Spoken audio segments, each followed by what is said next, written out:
Like the 1970 policy, the 72 policy also stressed teacher training. They stressed it in two ways. Refresher courses for teachers should be arranged ongoing, periodically, and teachers should be sent abroad to receive training in education. This was a big step. This was really an achievement of the 1972 policy. They realized that within the country, the facilities were not there to provide teacher education to meet the challenges of the times. And so, sending teachers abroad for a period of time and getting them back and starting the system of master trainers, and these teachers would then come back and train other local teachers in their own schools and institutions was seen as a good sign. In addition, what this policy recommended was, there was, of course, the Civil Services Academy. And the people who wrote this policy realized that the Civil Services Academy was doing good service to the country. And so they suggested in line that a school service academy be set up also, so that anybody who gets into education goes through that school service academy qualifications, sits for the test, just like a civil servant has to do.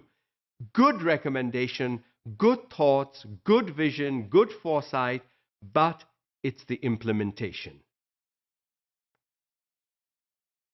Okay, it was told that there were 160,000 teachers in all, and the existing institutions for the training of teachers were not able to train all these teachers even by 1980. So the Commission saw the existing teacher training facilities in the country, saw the number of teachers at that time in the country, and even over 8 years recommended that with existing facilities, existing teachers in 1972, by 1980, hopefully the number of teachers would have increased also. It would not be possible to train so many teachers. After all, I strongly believe you cannot train teachers putting 1,000 of them in a group and talking to them. You train teachers in small groups by making them do things, practice skills and techniques and approaches and methods, and give your critique on it. That's how teacher training should be done. However, how was this target to be met? How was this teacher training to happen? Where was it supposed to happen? That would have come about when you when you realized what you had to deal with, and chalk out a plan. Yes, it had to happen in stages, in phases. It could not happen in one go. They are just too large a number to handle by existing teacher training institutions. The number of teachers was insufficient. Therefore, education as a subject be given proper attention, and students graduating with these subjects be made teachers. Remember, earlier in the policy, the objective was to introduce education as a subject at the secondary and higher secondary level to begin with.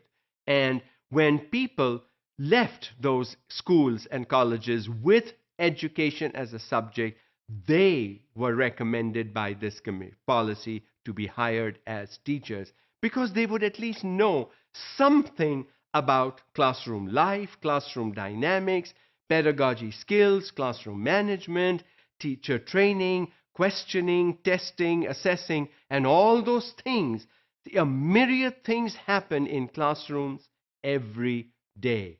How do you deal with that? With having education as a subject, at least you know something. You're better off than getting a teacher without education as a subject. Some retired civil servants, military service people, and students of the university would be included in the National Education Corps.